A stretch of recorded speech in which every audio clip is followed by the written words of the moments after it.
जय हिंद साथियों, उम्मीद है कि आप स्वस्थ होंगे, घर पर ही होंगे और अपनी तैयारी को कंटिन्यू करे होंगे। पिछले लेक्चर में हमने डिस्कस किया था हड़प्पा सभ्यता के कुछ विषयों के बारे में। वहां पे हमारी काफी चर्चा हुई थी और हमने संभवतः सामान्य परिचय, भौगोलिक स्थिति जो उसकी थी, नगर नियोजन, कृषि, पशुपालन, शिल्पकारिता जैसे टॉपिक पर पर्याप्त चर्चा की थी, या कह सकते हैं गहन परिचर्चा उसके बीच रखी थी हमने। आज जो हम लोग बात कर रहे हैं वो उसी के आगे से बात कर रहे हैं। जस्ट हमारी बात उसी के जस्ट आगे से होगी। तो शुरू करते हैं हम लोग।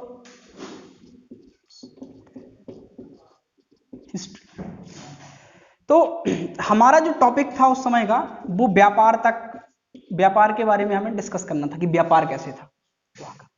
तो व्यापार के लिए सबसे पहले आपको पता होगा कुछ बेसिकली फंडामेंटल चीज है। देखो, व्यापार यदि करना है तो उत्पादन करना पड़ेगा अपन को। जब उत्पादन करना है तो अपन को क्या चाहिए? कच्चा माल चाहिए, है ना।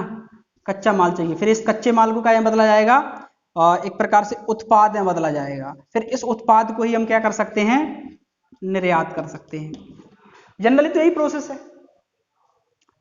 तो थोड़ा सा देखते हैं मैप के माध्यम से भी।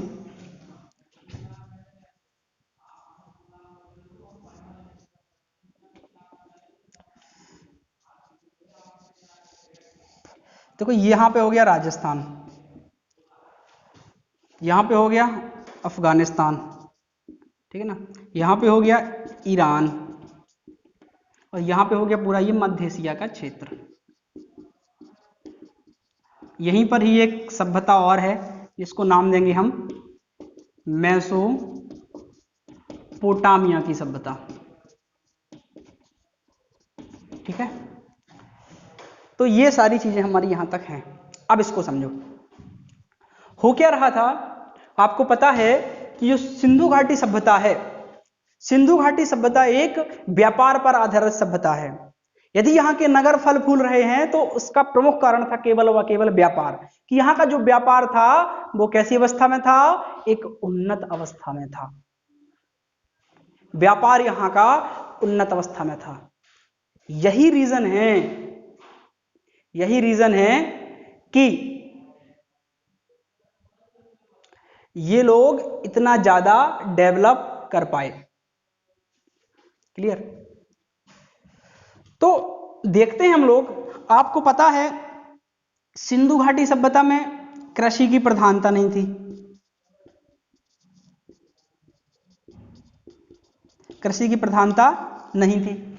जब कृषि की प्रधानता नहीं थी तो कृषिगत कच्चे माल की कमी हो जाएगी। यहां पे कृषिगत कच्चा माल यहां पे होएगा ही नहीं। अब बात आती है यहां पे खनिज आधारित कच्चे माल की। तो हम पहले भी डिस्कस कर चुके हैं कि यहां पर कैसी व्यवस्था थी। यहां पे अशुद्ध खनिज पदार्थों की बाहुल्यता थी। तो करते क्या थे उस समय ये लोग? सिंधु घाटी वासी ये लोग ईरान, अफगानिस्तान, मध्य एशिया से कच्चा माल लाते थे। यहां से कच्चा माल लाते थे। फिर यहां पर जैसे तांबा, टिन, कांसा इत्यादि। फिर यहां से वो लोग क्या बनाते थे? इसके धातुएं बनाते थे, मोहरें बनाते थे, पत्थर के औजार बनाते थे। तो जब कच्चा माल यहां से आता था सिंधु घाटी सभ्यता में तो यहां तांबा, टिन, कांसा, ठीक है ना, इत्यादि की सहायता से धातुएं, मोहरें, पत्थर के औजार बनाए जाते थे। और एक बात और, जब ये सारी चीजें बनाई जाती थी फिर बाद में जाकर के इनको फिर वहीं पे वो लोग निर्यात करते थे। पूरी ब्रिटिशर्स वाली पॉलिसी अपनाते थे। समझ रहे हैं ना आप लोग ना? थोड़ा सा कनेक्ट करो मॉडर्न हिस्ट्री से। मॉडर्न हिस्ट्री में आप देखेंगे कि जो अंग्रेज होते थे बिल्कुल सेम वो करते क्या थे? हमारे यहां से कपास ले जाते थे इंग्लैंड, मैनचेस्टर बढ़िया कपड़ा बनाते थे। टैरिफ शुल्क बिल्कुल लगता ही नहीं था, खत्म कर दिया। आपको पता है कि जब हम लोग कोई चीज आयात करते हैं तो आयात शुल्क लेना पड़ता है कंपनियों से। वो बंद कर दिया कि भाई प्रशुल्क तो हम देंगे ही नहीं। तो हमारे यहीं से कच्चा माल जा रहा था इंग्लैंड में बढ़िया कपड़े बन के आ रहे थे। और फिर जब आ रहे थे इंडिया तो इंडिया में जो चार्ज लगता है सीमा शुल्क वो बिल्कुल फ्री कर दिया। फिर हमारा माल ले जाके वहां बनाते थे और फिर हम वहीं को उच्च दाम पर बेचते थे। ये सारी चीजें चल रही थी मॉडर्न हिस्ट्री में, अंग्रेज जो कर रहे थे। कुछ कुछ चीजें यहां पर भी सहमी थी कि सिंधु घाटी सभ्यता, चूंकि यहाँ पे कच्चा माल तो था ही नहीं, तो ये लोग पूरा का पूरा कच्चा माल कहां से मंगाते थे, पूरा का पूरा इंपोर्ट करते थे। कहां से? मेसोपोटामिया के आसपास से, ईरान से, अफगानिस्तान से बढ़िया अपने यहाँ प्रोडक्ट तैयार करते थे, फिर जाके उन्हीं को बेचते थे। लेकिन यहाँ पे एक बात उठती थी, ये जब ये कच्चा माल खरीदते थे तो उनके एवज में क्या देते थे? तो माना जाता है कि उसमें बार्टर ट्रेड या वस्तु विनिमय प्रणाली प्रचलित थी। वस्तु विनिमय प्रणाली के माध्यम से ये लोग क्या करते थे? उनसे कच्चा माल खरीदते थे, हमारे यहाँ प्रोडक्ट तैयार करते थे, फिर जाकर के वहीं पे नाव और बैलगाड़ी की मदद से, ठीक है ना, नाव और बैलगाड़ी की मदद से, नाव और बैलगाड़ी की मदद से वापस मेसोपोटामिया के आसपास या ईरान के आसपास भेज देते थे। इसके प्रमाण भी मिले हैं। प्रमाण इसलिए मिले हैं क्योंकि मेसोपोटामिया के आसपास दो स्थलों की प्राप्ति हुई है। एक स्थल का नाम है मेहुल, मेहुल, और एक का नाम है मकन। इन दो स्थानों से सिंधु घाटी सभ्यता से संबंधित, इन दो स्थानों से सिंधु घाटी सभ्यता से संबंधित मोहरें प्राप्त हुई हैं, जो इस बात को पुष्ट करती हैं कि भैया मेसोपोटामिया और सिंधु घाटी सभ्यता का व्यापार के क्रम में कनेक्शन बहुत तगड़ा था। क्लियर? इतनी बात स्पष्ट हो गई। अब चलते अपन लोग आगे। तो संभवतः आप लोग समझ चुके होंगे किस प्रकार से व्यापार होता था। नाव के माध्यम से जब वो अरब सागर क्रॉस करते थे, इस साइड अरब सागर के पार जाते थे, जब ये लोग फारस की खाड़ी, बहरीन, यमन, ओमान जाते थे, तो तब वो नाव का प्रयोग करते थे। और बाकी यदि मध्य एशिया निकलते थे तो पाकिस्तान, अफगानिस्तान, ईरान से होकर के मेसोपोटामिया तक ये लोग बैलगाड़ी में सफर करते थे। बैलगाड़ी से एक बात और याद आई कि ये लोग जनरली करते क्या थे कि इन लोगों के, देखो आपको पता है कि हड़प्पा सभ्यता से पहिया प्राप्त हुआ है, परंतु जो पहिया मिला है वो आरेदार नहीं है। पहली बात तो जब पहिया आरेदार नहीं है तो यहां पर एक बात तो आपको क्लियर होगी कि पहिया उतनी विकसित अवस्था में नहीं था। क्योंकि वैदिक सभ्यता में आप जाएंगे, वैदिक सभ्यता में जब हम आपको पढ़ाएंगे कि आर्य लोग रथ में सवार होते थे, तीर कमान टांगते थे, युद्ध लड़ते थे, तो आरेदार पहियों का प्रयोग करते थे, ठीक है ना। परंतु यहां पर ऐसा नहीं था, क्योंकि सिंधु घाटी सभ्यता से जितने भी पहिए के अवशेष मिले हैं या जो पहिए की प्राप्ति हुई है, उनमें किसी प्रकार का आरा नहीं पाया गया। आरा समझते ना? अरे ये पहिया होता है, ये बीच का उसका होता है, ये जो लगे होते हैं इनको बोलते हैं आरे। तो इस प्रकार का पहिया नहीं था, आरेदार पहिए का प्रचलन उस समय नहीं था। क्लियर? इतनी बात स्पष्ट हो गई। तो ये कुछ व्यापारिक चीजें थी वहां पर जो चल रही थी, ठीक है ना। अब यहां पर आगे चलते हैं हम लोग, है ना, और देखते हैं कि आखिर जो सिंधु घाटी सभ्यता थी इसका स्वरूप क्या था। तो इसके स्वरूप की चर्चा करेंगे।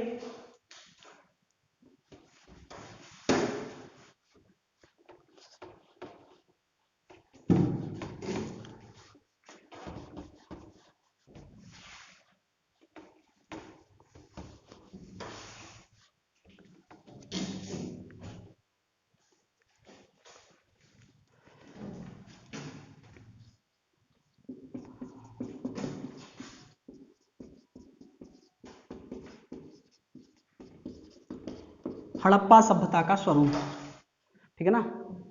ये फाउंडेशन चीज है, इसको समझ लो पहले, इसको कनेक्ट कैसे करना है।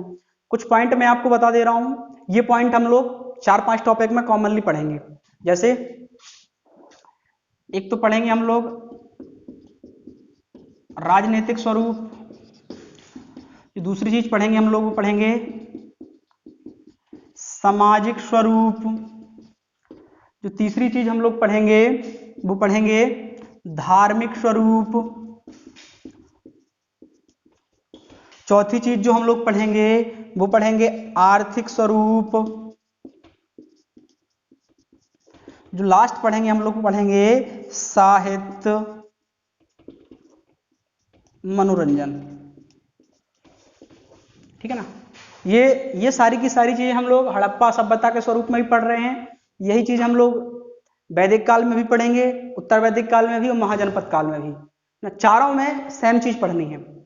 बस फाउंडेशन क्लियर कर लो इसका, कि इसको भाई इस कंसेप्ट को पकड़ना कैसे है, कैसे पकड़ना है, कैसे इसे लंबे समय तक खींचना है, वो देख लो आप लोग। देखो कोशिश करते चलें कि अपने नोट्स में भी सेम चीज करी जाए। जब जहां फास्ट वीडियो निकल जाए आराम से वीडियो को पॉज करें और नोट्स बनाते चलें, क्योंकि ये फाउंडेशन चीज है, बेसिक चीज है। आप समझ जाएंगे तो आप कोई भी बुक उठा लेना, चाहे वो आर.एस. शर्मा उठा लेना, चाहे वो आप कोई से भी बुक उठा लेना, एनसीईआरटी उठा लेना, या फिर एस.के. पांडे की आती है पुरानी तो वो उठा लेना, या पुरानी एनसीईआरटी उठा लेना, कि कोई भी आप प्राचीन इतिहास की बुक उठा लेंगे आपको पढ़ने में बहुत मजा आएगा, आपको सारी चीजें एकदम क्लियर होगी यदि आपके कंसेप्ट अच्छे से बिल्ड है।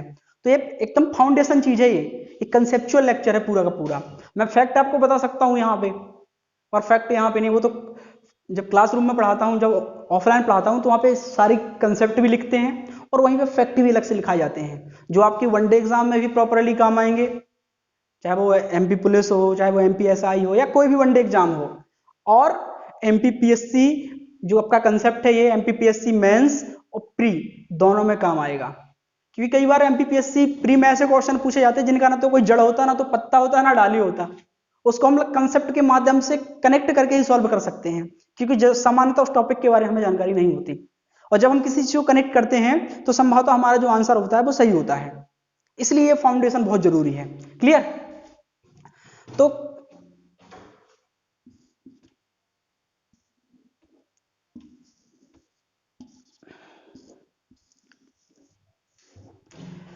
देखो, पहले हमारे जीवन में क्या थी, बहुत सरलता, फिर थोड़ी सी आएगी हमारे जीवन में कठिनता, फिर कठिनता के बाद अत्याधिक कठिनता आ जाएगी, जीना मुहाल हो जाएगा, है ना।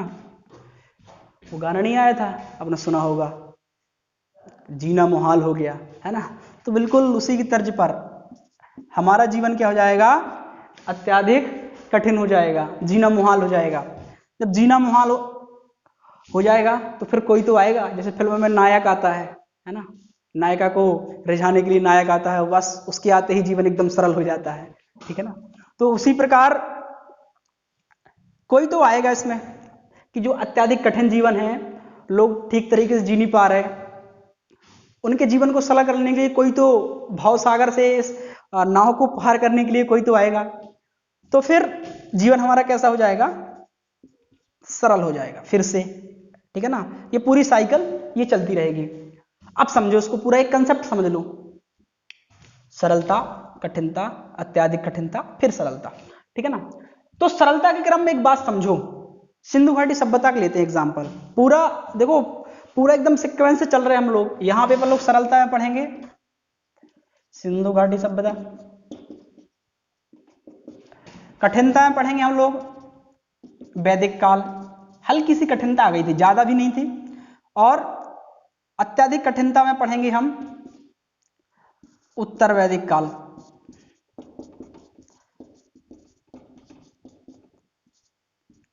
ठीक है ना, उत्तर वैदिक काल। और फिर यहाँ पे जब जीवन सरल होगा तो जीवन को सरल करने का श्रेय किसे दिया जाएगा, महाजनपद काल को। अब महाजनपद काल के कई नाम हैं, अब कई लोग इसे मगध पीरियड बोलते हैं, कई लोग इसे बौद्ध युग बोलते हैं, बौद्ध या जैन युग, या फिर यहां पे बोला जाता है धार्मिक उदय, ठीक है ना, एक ही चीज है सब। तो सरलता, सिंधु घाटी सभ्यता में देखो क्या था, जीवन था बहुत सरल था, क्योंकि अर्थव्यवस्था कैसी थी हमारी, अधिशेष थी।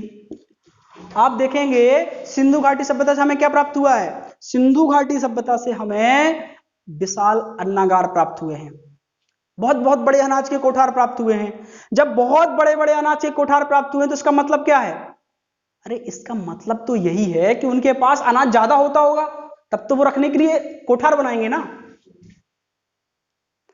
तो कहने का मतलब यहां पे क्या है, वहां उन लोगों के पास अनाज की कोई कमी नहीं थी, खाने पीने के कभी लाले नहीं पड़े उन लोगों को। एक बात, वहां पे व्यापार कैसा था, बहुत ही शानदार था। जब ये दोनों चीजें अच्छी थी तो उनकी अर्थव्यवस्था कैसी हो गई, अधिशेष या सरप्लस इकोनॉमी।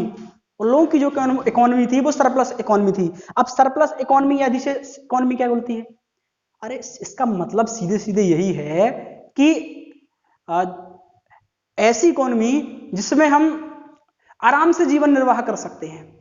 मतलब एक व्यक्ति के पास इतना हो कि वो 2 साल तक कुछ ना करे, पड़े पड़े खाए, तो कहेंगे उसकी अधिशेष इकोनॉमी है। एक होती है जीवन निर्वाह इकोनॉमी, है ना, उसको बोलते हैं मतलब आज कमाओ आज खाओ, जैसे लेबर वर्क, है ना, ये पूरा लेबर वर्क है या लेबर क्लास है, पूरा यही करती है कि आज कमाती है तो खाती है। तो उस समय ऐसा कुछ नहीं था, उस समय की बेहतरीन शानदार अर्थव्यवस्था थी, अधिशेष अर्थव्यवस्था थी, अनाज की कोई कमी नहीं थी, व्यापार बहुत अच्छा था, तो पैसा अच्छा था उन लोगों के पास, तो अधिशेष इकोनॉमी थी। धर्म में क्या था, एकदम सरलता थी, है ना, क्योंकि वहां पे कर्मकांड किसी प्रकार से धर्म में थे नहीं, है ना, व्यक्ति स्वैच्छिक था। यदि धर्म था भी तो आपको पता है कि कुल देवी थी, एक पुरुष देवता थे, इसके अलावा उनका पूरा का पूरा समाज कैसा था, प्रकृति पूजक समाज था, प्रकृति की पूजा करते थे, वृक्ष की, पशु की, इन सारों की पूजा करते थे वो लोग। तो जीवन बहुत सरल था यहाँ पे, तो सरलता थी यहाँ पे, एक कंसेप्ट यहाँ पे बिल्ड हुआ, ठीक है ना। उसके बाद जब हम सिंधु घाटी सभ्यता के बाद आगे जाएंगे वैदिक काल में, तो हम देखेंगे कि हमारा जीवन कैसा हो गया है, हमारा जीवन कठिन हो गया है, जस्ट उलट हो जाएगा। व्यक्ति, अब जो हमारी सभ्यता थी वो कैसी हो गई, ग्रामीण सभ्यता। सिंधु घाटी सभ्यता तो नगरीय थी, ये हो गई ग्रामीण सभ्यता। मतलब लोग क्या करते थे, गांव में कबीले बना करके रहते थे, और उनका मुख्य व्यवसाय क्या था, पशु चराना था, कृषि का विकास था नहीं। जब कृषि का विकास नहीं था तो उनकी इकोनॉमी कैसी होगी, जीवन निर्वाह, आज कमाएंगे तो खाएंगे, नहीं कमाएंगे तो नहीं खाएंगे। तो इकोनॉमिक दृष्टि से भी वैदिक काल के लोग सिंधु घाटी सभ्यता की तुलना में कम थे या कम विकसित थे। बाकी धर्म तो बहुत शानदार हो गया था, है ना। यहां पर धीरे धीरे धर्म क्या हो रहा था, दैनिक जीवन में कर्मकांड प्रवेश कर रहे थे।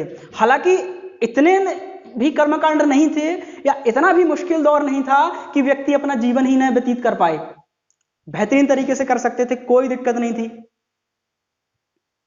तो यहां पे एक बात आपको स्पष्ट हो गई, यहां पे आपको एक बात स्पष्ट हो गई कि इकोनॉमी जीवन निर्वाह थी बस, मतलब दैनिक। धर्म का प्रभाव धीरे धीरे शुरू हो रहा था, चूंकि समाज कैसा था, ग्रामीण था, पशुचारित था, इसलिए थोड़ा सा दिक्कत थी। तो यहां पे आप देखेंगे सरलता से हमारे जीवन में कैसी आई, वैदिक काल तक कठिनता आई। उत्तर वैदिक काल में यह धर्म बहुत ज्यादा इफेक्ट डालता है। उत्तर वैदिक काल में कृषि का विकास होता है, नो डाउट, परंतु जो धर्म था, धर्म जो व्यवस्थाएं थी हमारी, जैसे जो व्यवस्था थी खासकर वर्ण व्यवस्था, अब देखेंगे कबाड़ा हो गया वर्ण व्यवस्था का। तो जो समाज अभी तक वैदिक काल में कर्म मूलक बना हुआ था वो पूरा बदल गया, अब हो गया जन्म मूलक, मतलब राजा का बेटा राजा, है ना। जबकि वैदिक काल में ऐसा तो नहीं था, वैदिक काल में ये था कि जो वर्ण व्यवस्था थी वो कर्म के आधार पर थी। और कुछ इस तरीके का कंसेप्ट था कि प्रोफेसर आर.एस. शर्मा अपनी बुक में लिखते हैं कि वैदिक काल तो एक ऐसा टाइम था कि एक ही घर में 4 वर्ण हो सकते थे। मान के चलो कि सुरेश के 4 लड़के हैं, है ना। बड़ा लड़का है उसको सेवा करना पसंद है, और दूसरे नंबर लड़का है वो उसे लड़ना या युद्ध करना पसंद है, तीसरा लड़का है वो थोड़ा सा ज्ञान के क्षेत्र में आगे है, ज्ञान अर्जन करना चाहता है, बांटना चाहता है, चौथा है वो व्यापार अच्छा करता है, उसका बिजनेस में अच्छा हाथ है। तो फिर सेवा करने वाला लड़का क्या बन जाएगा, उसका शूद्र कहलाएगा। युद्ध करने वाला लड़का क्या कहलाएगा, क्षत्रिय कहलाएगा। ज्ञान अर्जित करने वाला और प्रदान करने वाला बच्चा क्या कहलाएगा, ब्राह्मण कहलाएगा, ठीक है ना, या पुरोहित वर्ग कहलाएगा। इसके अलावा व्यापार करने वाला क्या कहलाएगा, वैश्य। तो वैदिक काल में तो एक ऐसी व्यवस्था थी कि एक ही घर में 4 वर्ण हो सकते थे, क्योंकि व्यवस्था कैसी थी, व्यवस्था थी कर्म मूलक, कर्म के आधार पर यह व्यवस्था उत्तर वैदिक काल में पलट जाएगी, जन्म मूलक, राजा का बेटा राजा, मतलब तो राजा का बेटा राजा ही बनेगा, है ना। इसे हमसे बिल्कुल ना जोड़े, क्लियर। इतनी बात स्पष्ट हो गई। अब चलते हैं अपन लोग आगे। तो हमारा जीवन उत्तर वैदिक काल में क्या हो गया, कठिन। खासकर धर्म का प्रभाव में पड़ा, कर्मकांड आ गए, व्यवस्था जन्म मूलक हो गई। इसके अलावा मोस्ट इंपोर्टेंट थिंग्स है वो ये है कि जो पूषण, जो देवता हुआ करते थे, अब उन्हें, है ना, अब जो मानव के देवता थे उन्हें सीधे शूद्रों का देवता कहा जाने लगा या पशुओं का देवता कहा जाने लगा। तो मतलब पूषण की पशुओं से तुलना कर दी गई। इतनी खतरनाक तरीके से उसको डिफाइन किया गया, या कह सकते हैं पूरे ग्रंथों की पूरी तरह से अलग तरीके से व्याख्या की गई, जिससे समाज में एक असंतुलन उत्पन्न हुआ। और जब समाज में असंतुलन उत्पन्न हुआ तो मानव का जीवन कैसा हो जाएगा? अत्यधिक कठिन हो जाएगा। शूद्र वर्ग का, वैश्य वर्ग का सर्वाइव करना बड़ा मुश्किल हो जाएगा। समाज में स्त्रियों की दशा कैसी हो जाएगी? बहुत निम्न तरीके की। वैदिक काल में आप देखेंगे, वैदिक काल में है ना, गार्गी, मैत्रेयी जैसी कुछ युवतियां थीं जो ऋषियों के साथ भाग लेती थी यज्ञ करने में। और उत्तर वैदिक काल में आप देखेंगे ऐसी स्त्रियों को ना तो यज्ञ करने का अधिकार था और ना ही मंदिर में प्रवेश करने का अधिकार था। तो इस प्रकार से हम देखते हैं कि उत्तर वैदिक काल के बाद जब वैदिक काल के बाद उत्तर वैदिक काल में जाते हैं तो हमारे समाज में बहुत ज्यादा परिवर्तन होते हैं, या कह सकते हैं अमूलचूल परिवर्तन होते हैं। तो इस प्रकार से मानव के जीवन में अत्यधिक कठिनता, और जब अत्यधिक कठिनता आई, लोगों का दम निकलने लगा धीरे धीरे, है ना, हाय हाय ये मजबूरी, लोगों की मजबूरी थी। जब धीरे धीरे लोगों का दम निकलने लगा तो फिर समाज में हीरो आएगा, है ना, हीरो आते हैं। जैसे आपने देखा होगा जब फिल्मों में होता है अधिकतर, है ना, जब नायक का जीवन, फिल्मों में जो नायक वगैरह होते हैं, जब उनका जीवन बड़ा कठिन हो जाता है तो जीवन में फिर नायिका की एंट्री होती है तो जीवन बड़ा सरल हो जाता है। खैर ऐसे वो बात अलग है। यहां पे देखते हैं तो फिर आप देखेंगे जब अत्यधिक कठिनता हो गई और जीवन में कोई दूसरा मार्ग ना सूझा तो यहाँ पे बौद्ध धर्म और जैन धर्म का उदय होता है। ये लोग धर्म की एक अलग तरीके से डिफाइन करते हैं, धर्म को अलग तरीके से डिफाइन करते हैं, तो लोग बाग इनकी आइडियोलॉजी से अट्रैक्ट होते हैं। ये पूरे कर्मकांडों को रिजेक्ट करते हैं और सीधे सीधे ब्राह्मणवादी ग्रंथ सबकी आलोचना करते हैं। बोले उन लोगों ने तो अपने स्वार्थ सिद्धि के लिए इनकी रचना की है। तो देखेंगे अपन लोग किस प्रकार से उस समय पूरी चीजें चली। तो जब मानव के जीवन में अत्यधिक कठिनता आई तो उसको सरलता बनाने के लिए कौन सा युग आ गया?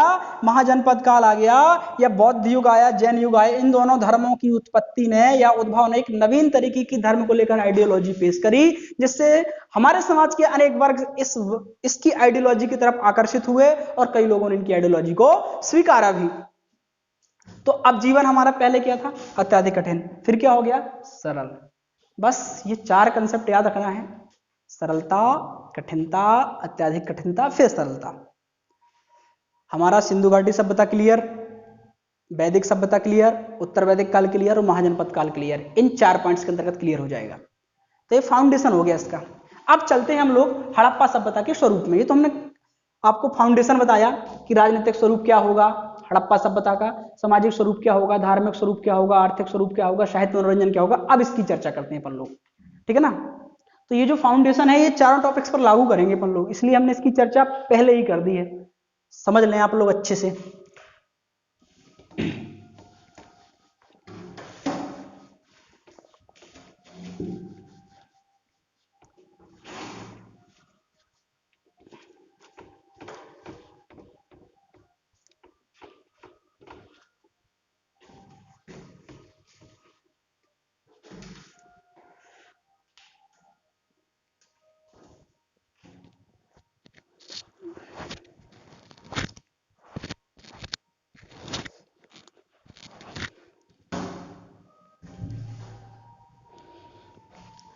ठीक है, अब चलते हैं अपन लोग आगे।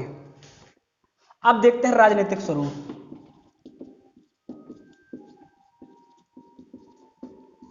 देखो राजनीतिक स्वरूप का मतलब है जब इतनी शानदार सभ्यता, आपको पता है करीब 20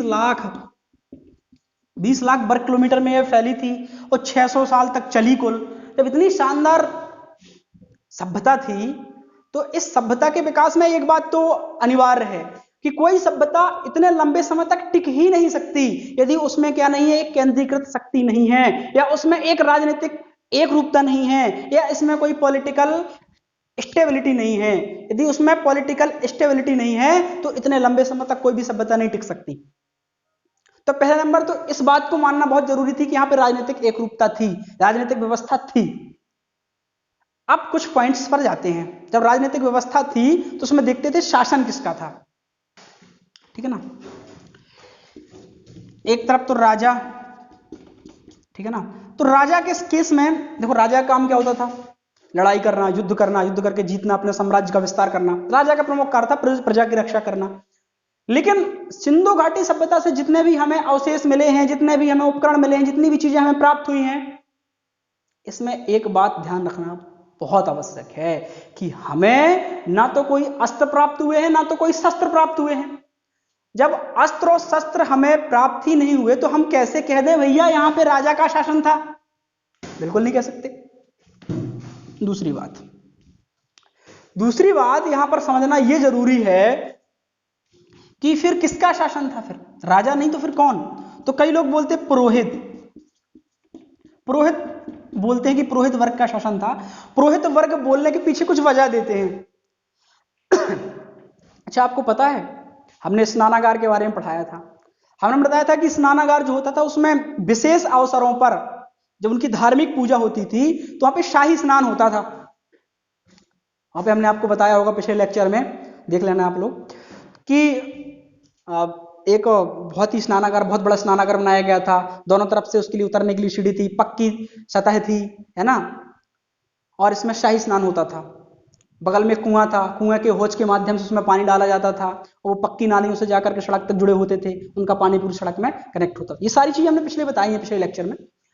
तो पुरोहित वर्ग का शासन था। इसके पीछे की वजह ये बताते हैं कि जो शाही स्नान होता है तो हो सकता है कि पुरोहित वर्ग ही सब कुछ देखते रहे होंगे, क्योंकि कई लोग मानते हैं कि हड़प्पा सभ्यता में धर्म का प्रभाव था, है ना, क्योंकि आप देखेंगे कि एक पुरुष देवता की प्राप्ति हुई है वहां से, और एक पुरुष देवता के अलावा एक कुल देवी की प्राप्ति हुई है, तो हो सकता है वहां पे पुरोहित वर्ग का शासन रहा हो। लेकिन इस जो पूरा कंसेप्ट है या पूरी जो बात है इसको खंडित भी कर सकते हैं। खंडित इस आधार पर कर सकते हैं कि जब पुरोहित वर्ग का शासन था या इस वर्ग का शासन था तो यहां पर फिर कोई मंदिर के अवशेष क्यों नहीं मिले। तो इस आधार पर यह पुरोहित वाली बात हमारी क्या हो जाती है? खंडन। ठीक है ना, क्योंकि आपको पता है जो यहाँ का नगर नियोजन व्यवस्था थी वो थोड़ा सा अलग थी। शाही नगर थे, शाही नगर अलग, जैसे दुर्ग कटीला के थे तो वो अलग थे, वहां पे शासक वर्ग का निवास था। और उसी नगर के बाहर एक अन्य स्तर का शहर भी होता था जो पक्की ईंटों से लगभग बना हुआ था, वहां पे आम जनमानस का निवास था। ठीक है, तो हम यहां पर स्पष्ट करने वाले हैं कि जो पुरोहित वर्ग था, पुरोहित वर्ग का काम बेशक धर्म का प्रभाव थोड़ा बहुत था, शाही स्नान करवाना, पूजा आयोजित करवाना, फिर भी हम देखने पर स्पष्ट पाते हैं कि यहाँ पे चूंकि मंदिर के साक्ष्य हमें कहीं से नहीं मिले हैं, तो यहाँ पे पुरोहित के प्रभाव को नकारना ज्यादा सही होगा। फिर भाई हम कैसे माने कि यहाँ का राजनीतिक स्वरूप कैसा था या यहाँ की व्यवस्था का राजा कौन था? यहाँ पे अभी भी एक यक्ष प्रश्न है हमारे सामने। तो इसमें देखेंगे हम थोड़ा सा कि आखिर व्यवस्था क्या थी। कुछ इतिहासकार हैं, उन इतिहासकारों के मत लेंगे। जैसे एक इतिहासकार है हंटर बोलते हैं कि यहां पे जनतांत्रिक व्यवस्था थी। ठीक है ना, जनतांत्रिक मतलब डेमोक्रेसी थी, लोग बाग अपना राजा स्वयं चुनते थे जाकर के, ये बोला हंटर ने। अगर हंटर की बात सही है फिर तो अमेरिका वाले बड़े झूठे हैं, टिंडोरा पीटते फिरते हैं कि हमने विश्व को डेमोक्रेसी दी है, लोकतंत्र दिया है। और आजकल देख रहे हैं आप लोग अमेरिका में लोकतंत्र की किस प्रकार से हत्या करी जा रही है। लेकिन अमेरिका वाले भी बहुत शानदार लोग हैं, एक व्यक्ति की मौत के पीछे उन लोगों ने पूरा आंदोलन खड़ा कर दिया।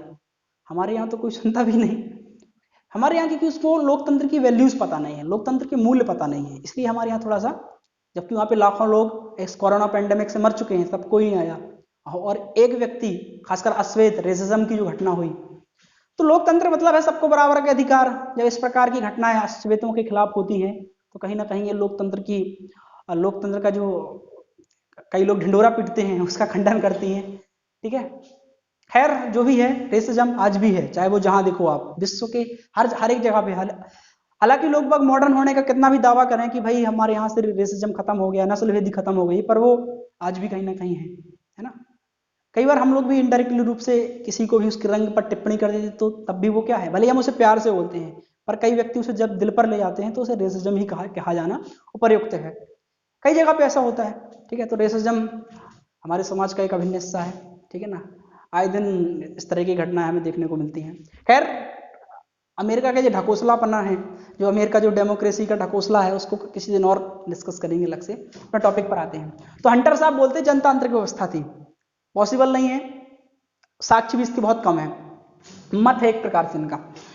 अगला, हंटर के अलावा मैके, मैके बोलते हैं इतिहासकार कि जनप्रतिनिधि का शासन था, है ना, समाज के विभिन्न वर्ग अपना प्रतिनिधि भेजते थे और वही प्रतिनिधि क्या करता था, इन पर रूल करता था, ये बोलना है इनका। जो सबसे इंपॉर्टेंट इतिहासकार हैं, है ना, जेएनयू के प्रोफेसर रह चुके हैं, प्रोफेसर आर.एस. शर्मा,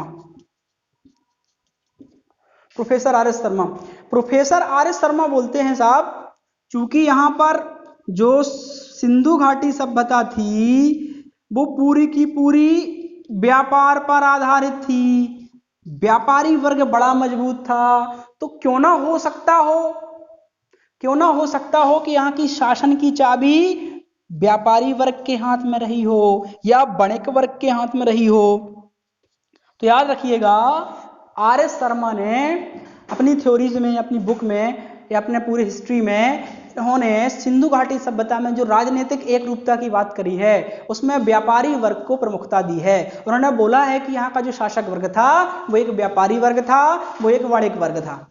क्लियर, इतनी बात स्पष्ट हो गई सबको, आगे बढ़े, ठीक है। तो क्लियर हो गया राजनीतिक स्वरूप। अब यही राजनीतिक स्वरूप जब वैदिक काल से कनेक्ट करेंगे तब हम आपको बताएंगे वहां का राजनीतिक स्थिति कैसी थी, वहां पे राजा था तो कैसा था, सेना थी नहीं थी, चुना जाता था या जनमूलक व्यवस्था थी, कर मूलक व्यवस्था थी, ये सारी चीजें हम वैदिक काल में अलग से डिस्कस करेंगे, इसलिए हमने वो फाउंडेशन आपको पहले दे दिया है। क्लियर, तो हड़प्पा सभ्यता की राजनीतिक व्यवस्था आप लोग समझ गए अच्छे से, इस प्रकार की चीजें चलती हैं। मेंस में क्वेश्चन आता है यहाँ से 6 नंबर में, अब तो खैर पैटर्न चेंज हो गया, 5 मार्क का कर दिया उन लोगों ने, पर 6 नंबर पर क्वेश्चन बनता था पहले, कई बार आप पुराने पेपर देखेंगे तो मिलेगा, हड़प्पा सभ्यता की राजनीतिक व्यवस्था का उल्लेख कीजिए, 6 नंबर में क्वेश्चन, ठीक है ना।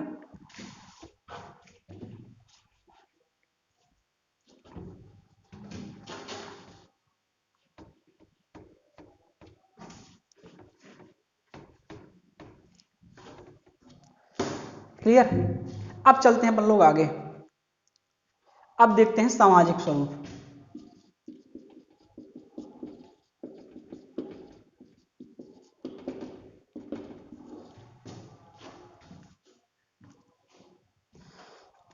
अब आते हैं हम लोग सामाजिक स्वरूप कैसा था। देखो यार, जो समाज होता है तो दो तरीके का होता है, एक तो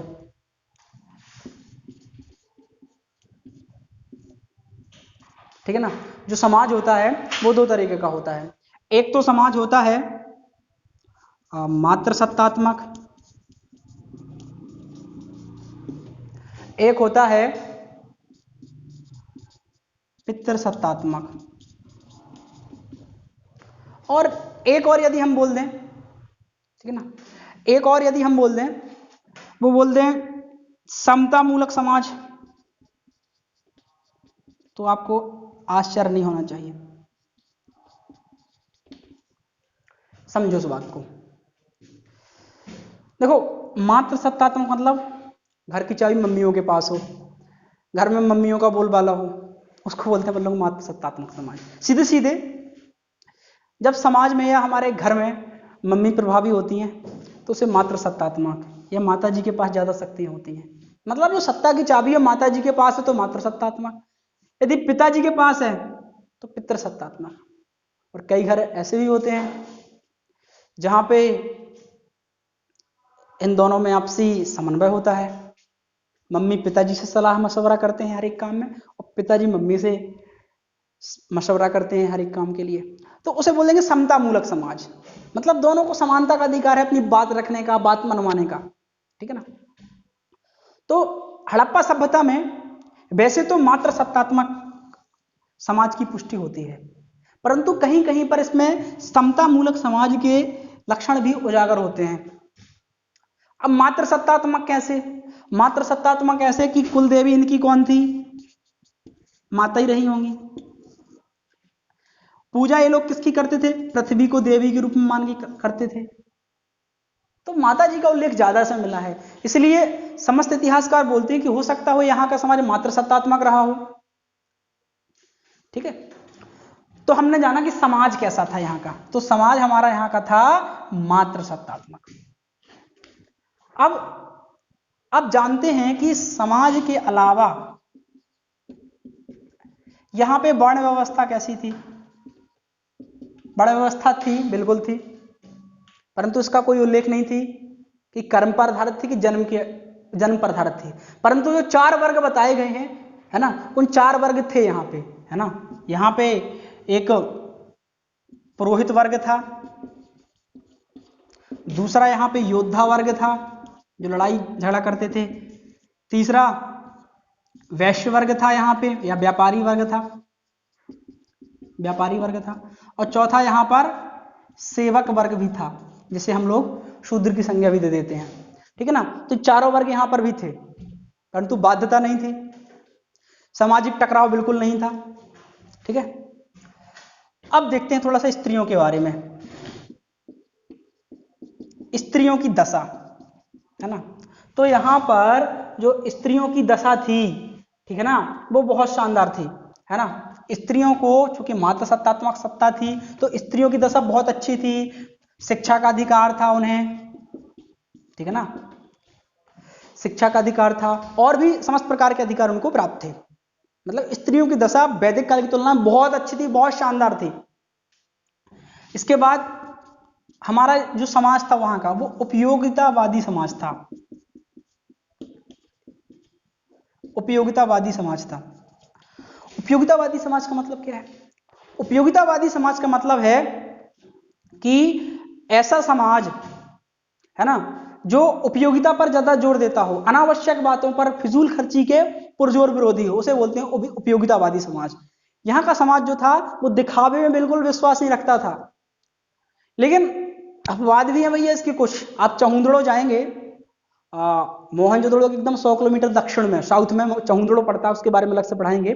तो चहुंदड़ो जब जाएंगे आप लोग, तो आपको सौंदर्य प्रसाधन सामग्री मिलेगी, सजावट के सामान मिलेंगे, जिसमें लिपस्टिक के अवशेष बड़े इंपॉर्टेंट हैं भैया। तो लिपस्टिक के अवशेष तो हमें यही बताते हैं कि लोग साज सज्जा पर भी ध्यान देते थे। हाँ, परंतु समाज उपयोगितावादी थे, दिखावा बहुत कम था जनरली, जो है ना। क्लियर? इतनी बात आप लोगों को स्पष्ट हो गई। तो इसके अलावा थोड़ा सा छुआछूत पर भी चर्चा करना चाहेंगे हम लोग, ठीक है ना। छुआछूत का कोई प्रमाण नहीं मिलता यहाँ पर, ठीक है ना, तो छुआछूत का आप कह सकते हैं यहाँ पर अभाव था। दास प्रथा बिल्कुल नहीं थी, लोगों को दास या गुलाम बिल्कुल नहीं बनाया जाता था, है ना।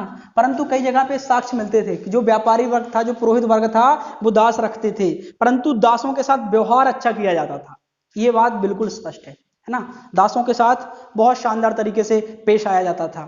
ठीक है, तो बहुत सारी चीजें हमने यहाँ पे डिस्कस कर ली सामाजिक स्वरूप में। अब इसके बाद जो हम चर्चा करने वाले हैं, वो चर्चा हमारी पूरी केंद्रित रहेगी धार्मिक स्वरूप पर, ठीक है ना।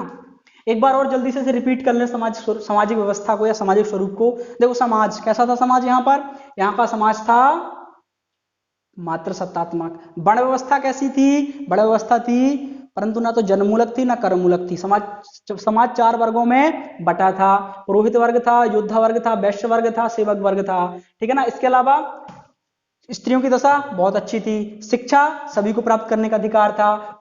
हमारा समाज कैसा था? उपयोगितावादी समाज था, ठीक है ना, मतलब दिखावे पर कोई जोर नहीं था, और समाज में छुआछूत, है ना, छुआछूत किसी प्रकार से विद्यमान नहीं थी। तो ये सारी चीजें आपको स्पष्ट हो गई। अब चलते हैं हम लोग आगे।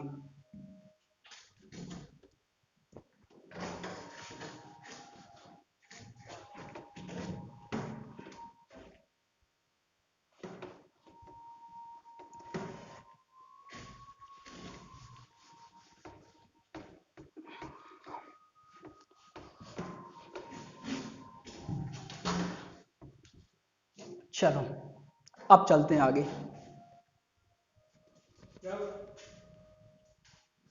ठीक है, तो अपन देखते हैं धार्मिक स्वरूप।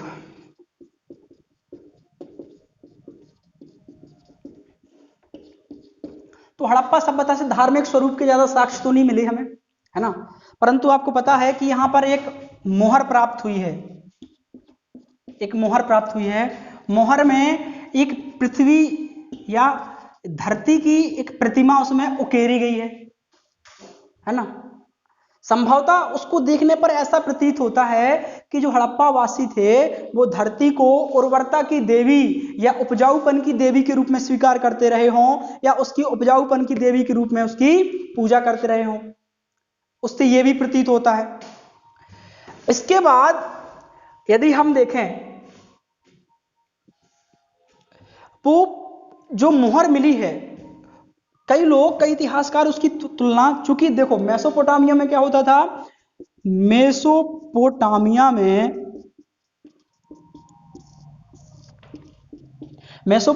में वो लोग नील नदी की पूजा करते थे और उसे देवी का नाम देते थे आइसिस, उसे आइसिस देवी बोलते थे।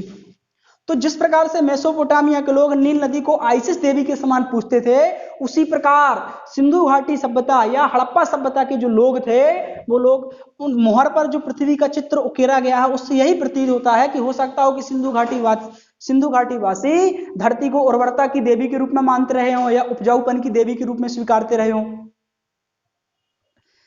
ये सारी की सारी चीजें हमसे इससे स्पष्ट होती हैं। इसके अलावा यदि हम बात करें सिंधु घाटी के पुरुष देवता के रूप में,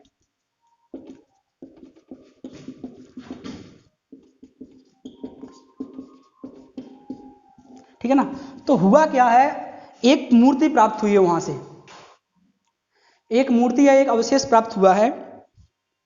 वो मूर्ति कुछ ऐसी है कि जो एक व्यक्ति है वो एकदम पद्मासन की स्थिति में बैठा है, एकदम योग की स्थिति में, उसके 3 मुख हैं, सामने हिरण विचरण कर रहे हैं, बगल में गैंडा है और एक बाघ की प्रतिमा भी उससे मिलती है। संभवतः कई लोग उसको देख करके स्वतः ही बोल देते हैं कि ये हो सकता है भगवान पशुपतिनाथ की प्रतिमा है। परंतु जो प्रतिमा है उसमें सिंह है, उसमें सींग निकले हुए हैं। परंतु जो अनेक इतिहासकार वो ये बोलते हैं हो सकता है कि उस समय सींग वाला कोई देवता होता हो, क्योंकि और कई जगह पे भी सींग की प्रतिमाएं मिली हैं।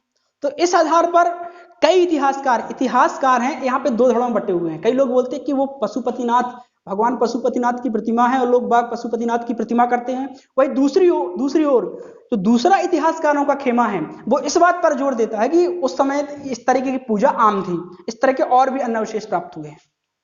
तो इस प्रकार से उसमें काफी विवाद की स्थिति है 2 इतिहासकारों के बीच, है ना।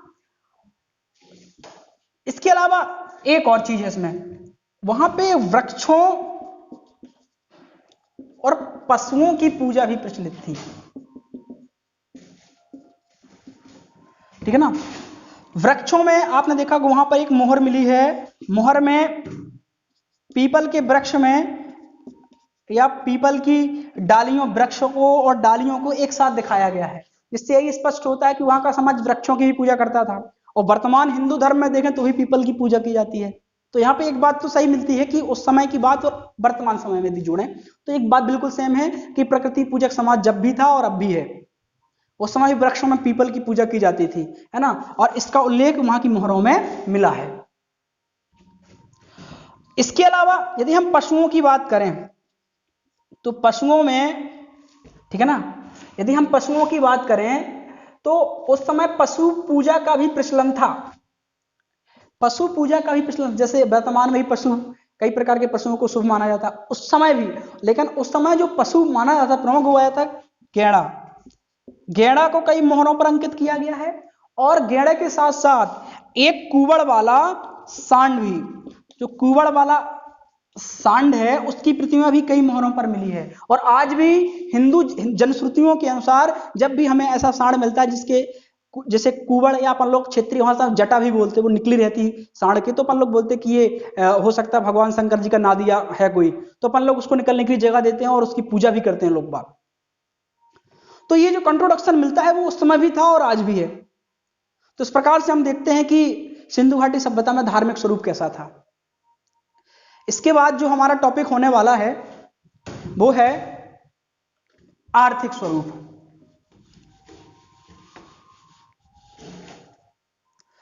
आर्थिक स्वरूप,